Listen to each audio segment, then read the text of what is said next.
Hello दोस्तों, कैसे हैं आप सभी। आपके लिए यार एक जानकारी है। मैंने जो ये करंट का शुरू किया है, तो मैं देख रहा हूँ, मुझे लगता है टाइम वेस्ट है अगर मैं डेली एक एक कोई 2-4 करंट डेली निकाल के मैं उसको वीकेंड में आपको दूंगा, जो आपके एग्ज़ाम से संबंधित। देखो, करंट तो बहुत सारा है और मैं भी एक एक घंटे की वीडियोस बना के उस पर डाल सकता हूँ, इधर से जोड़ से उधर से जोड़ के। लेकिन इतना टाइम नहीं है क्यों हम पीएचडी करें भाई। हमें वही चाहिए जो हमारे एग्ज़ाम में आ सकता है। तो मैं वही करंट नोट करता रहूँगा और वीक में एक बना दिया करूँगा कि यार ये क्वेश्चन बन सकता है। क्योंकि देखो, करंट का क्या होता है, आज कोई न्यूज़ आई, अब हम आज के हिसाब से तो उसको न्यूज़ सोचेंगे या क्वेश्चन बन सकता है, बट वो लेटर स्टेज पे जाकर डेवलप होती है, फाइनलाइज कि 1 महीने बाद या जो भी, क्या आखिरकार उसका स्थिति क्या हुई और उसमें से क्वेश्चन क्या बन सकता है। आज की न्यूज़ आज का क्वेश्चन नहीं बन सकती है। न्यूज़ धीरे धीरे डेवलप होती है, थोड़ा टाइम लगता है। तो ऐसा तो क्या बहुत सारा इकट्ठा हो जाएगा और रिवाइज नहीं कर पाएंगे ज़बरदस्ती रोज़ का कुछ बनाने के चक्कर में। तो जो अच्छा है वो मैं नोट कर ले रहा हूँ, वीक में दे दूँगा। लेकिन मैं अपनी एक डेली किसी न किसी टॉपिक से रिलेटेड अपनी वीडियो लाऊंगा जो करंट के मुद्दे होंगे, आपकी समझ डेवलप करने के लिए। समझ रहे हैं आप, उन समझ से संबंधित जो आपको जानकारी होनी चाहिए जो करंट के इशू चल रहे हैं, क्योंकि उनसे इनडायरेक्टली क्वेश्चन बनते हैं कई सारे तरीके से। तो वो आपके लिए, मैं जो भी मुझे अच्छा लगेगा मैं लाता रहूँगा। आप उसको एक जनरल इन्फॉर्मेशन के लिए देख सकते हैं और उसमें भी जो ज़रूरी होगा वो मैं डाला करूँगा। बाकी वीकेंड में मैं आपको बिल्कुल फैक्चुअल वाला करंट जो आपके एग्ज़ाम से रिलेटेड है वो वीक में एक बार दे दिया करूँगा। चलो, एक आज लाया हूँ जैसे थोड़ा सा ये जानकारी होनी चाहिए। बहुत सारा ये देखो, अब क्यों लाया हूँ ये ज़रूरी, ग्रीन इकोनॉमी। आपको पता होगा हमारा कार्बन शून्य उत्सर्जन का लक्ष्य हमारी भारत सरकार ने बनाया हुआ है कि हम 2070 तक उसको कार्बन न्यूट्रल कर लेंगे। तो ये सारे टारगेट हैं, समझ रहे हैं। हम विकासशील से विकसित की तरफ बढ़ रहे हैं, तभी तो बढ़ पाएंगे। हमारी इतनी सारी विदेशी मुद्रा जो हमारे ईंधन को, जो हम पेट्रोल डीजल आयात करते हैं, उस पर खर्च होती है। कितना प्रदूषण हो रहा है आप देखते हैं। दिसंबर जनवरी फरवरी के महीने में दिल्ली की क्या स्थिति होती है, उससे कितनी मौतें हो रही हैं, क्योंकि प्रदूषण से बहुत सारे टाइप की बीमारियां, कैंसर, ये सब फैल रहे हैं। तो और सारी चीज़ें हो रही हैं कुल मिला के। तो अभी एक फाइनली कंसेप्ट आया है ये ग्रीन इकोनॉमी का। भारत ने बोला है कि हम इकोनॉमी को बढ़ावा देंगे, लेकिन ग्रीन इकोनॉमी को साथ लेके। तो ग्रीन इकोनॉमी है क्या, तो इसका जरा सी कंसेप्ट ये है ग्रीन इकोनॉमी का, जिसका आधार कम कार्बन उत्सर्जन वाली अर्थव्यवस्था है।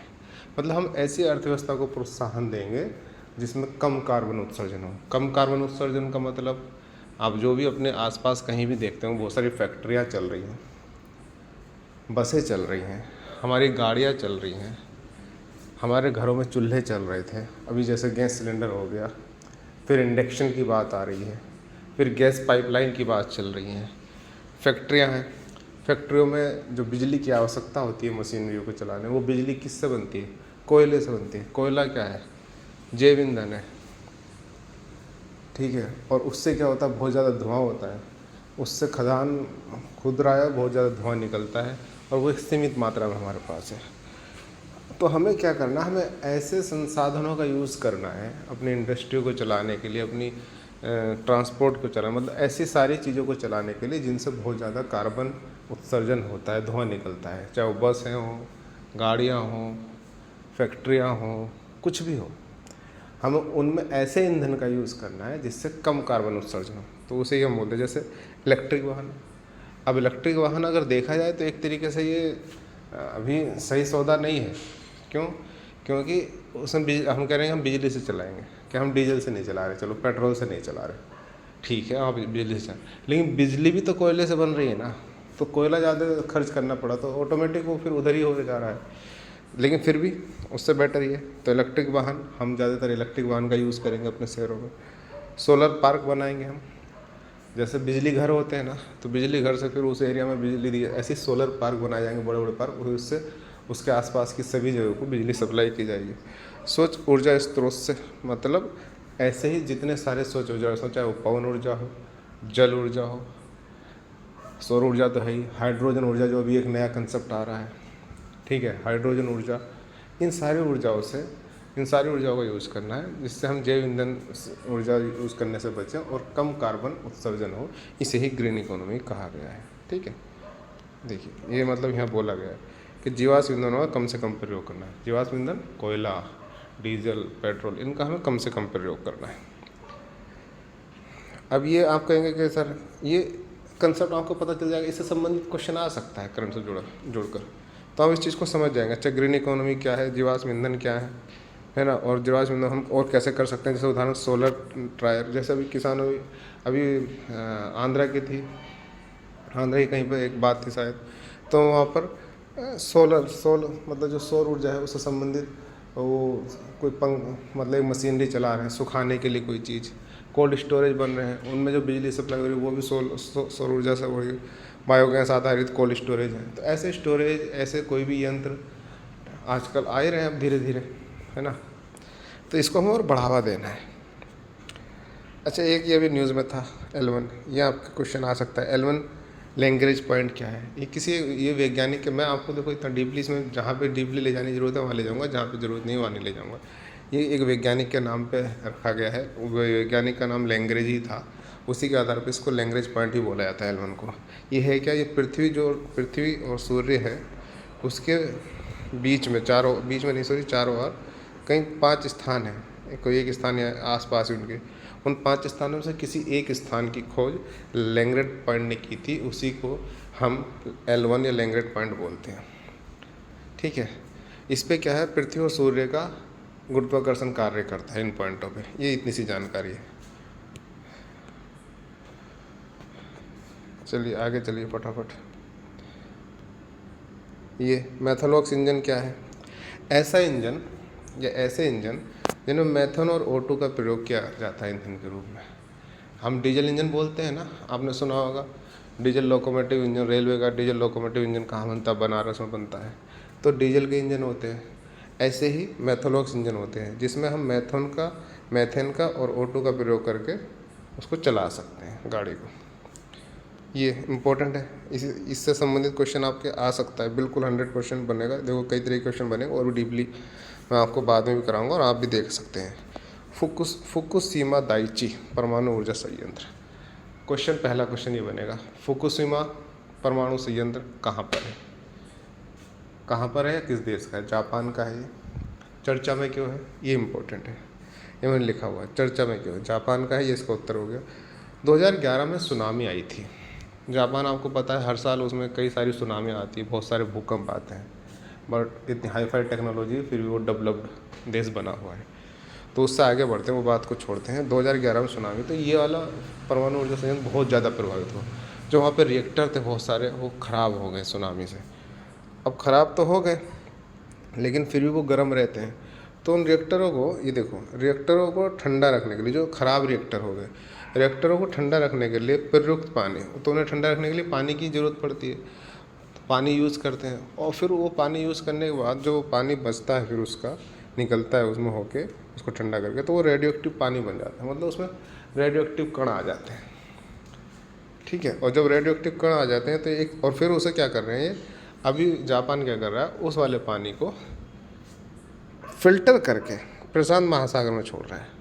लेकिन चीन, दक्षिण कोरिया, ये सब देश, अगर आप मैप पे देखो जापान के आसपास में जहाँ भी, तो चीन, दक्षिण कोरिया, रूस, ये सब देश इसका विरोध कर रहे हैं कि नहीं आप समुद्र में छोड़ रहे हो, उससे बहुत ज़्यादा नुकसान होगा, क्योंकि वहाँ से मछली पालन, मतलब मछली फिशिंग होती है, मछलियाँ पकड़ी जाती हैं, वो सब खाते हैं, और उससे ऑटोमेटिक पानी भी, पीने के पानी के भी, चीन, ये दक्षिण कोरिया पीने के पानी को भी यूज़ करते हैं, ये सारी चीज़ें। तो लेकिन इसमें जापान ने क्या कहा है कि वो कह रहा है कि हम जो है एडवांस लिक्विड प्रोसेसिंग सिस्टम, एक तकनीक है ये, एडवांस लिक्विड प्रोसेसिंग सिस्टम के द्वारा रेडियो एक्टिव पानी को फ़िल्टर किया जा रहा है। मतलब ये पानी, वो बोल रहे हैं जो रेडियो एक्टिव पानी है, इसको हम इस तकनीक के द्वारा, radio active liquid processing system द्वारा फ़िल्टर करके तब हम उसे क्या कर रहे हैं, प्रशांत महासागर में छोड़ रहे हैं। तो अब देखो क्वेश्चन क्या क्या बनते हैं।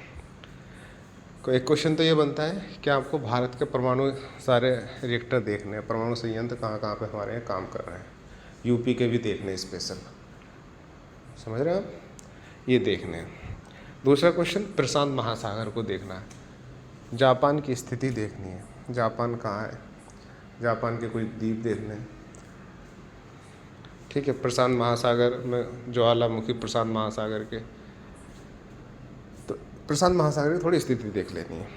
अब इसमें एक चीज़ और आई है, वो है ये इम्पोर्टेंट है, ट्रीटियम, ये याद रखना है। अभी हो क्या रहा है, लेकिन जापान ने ये तो बोल दिया, लेकिन इतना सब फिल्टर करने वाली ट्रीटियम फिल्टर नहीं हो पाता है, क्योंकि प्राकृतिक अवस्था में पाया जाता है। और जब प्राकृतिक अवस्था में, जैसे जल है प्राकृतिक अवस्था में पाया जाता है, तो जल को हम कहीं से निकालो, आप उसे छान ही नहीं, मतलब उसे रोक ही नहीं पाओगे, वो सब जगह क्षमता चले। ऐसे ट्रीटियम भी क्या है प्राकृतिक अवस्था में, तो उसे आप रोक नहीं पाते, उसे फिल्टर नहीं कर पाते, ये भी पानी के साथ बह जाता है, तो ये फिल्टर। लेकिन ये बोला गया है कि ट्रीटियम किसी भी तरीके से कोई नुकसान मानव को या किसी जानवर को, चाहे जलीय जानवरों को, जीवों को कोई नुकसान ये नहीं करेगा। तो एक क्वेश्चन याद रखना है। एक क्वेश्चन ये बन सकता है कि एडवांस लिक्विड प्रोसेसिंग सिस्टम क्या है, ये तकनीक क्या है। ये तकनीक क्या है, रेडियो एक्टिव पानी को फिल्टर करने की तकनीक है। रेडियो एक्टिव पानी को फिल्टर करने के बावजूद भी उसमें कौन सा तत्व बचा रह जाता है, ये क्वेश्चन बन जा रहा है। बाकी परमाणु संयंत्र तो भारत के, यूपी के कहाँ कहाँ है, भारत के कहाँ कहाँ है, ये बन जाता है। तो इस तरीके से कुछ क्वेश्चन बन जाते हैं। चलिए फिर मिलते हैं डेली किसी एक अच्छी न्यूज़ के साथ, अच्छी ऐसी जानकारी के साथ जो आपका ज्ञान बढ़ाएगी। और बाकी आप परेशान बिल्कुल ना होइए, मुझ पर भरोसा कीजिए।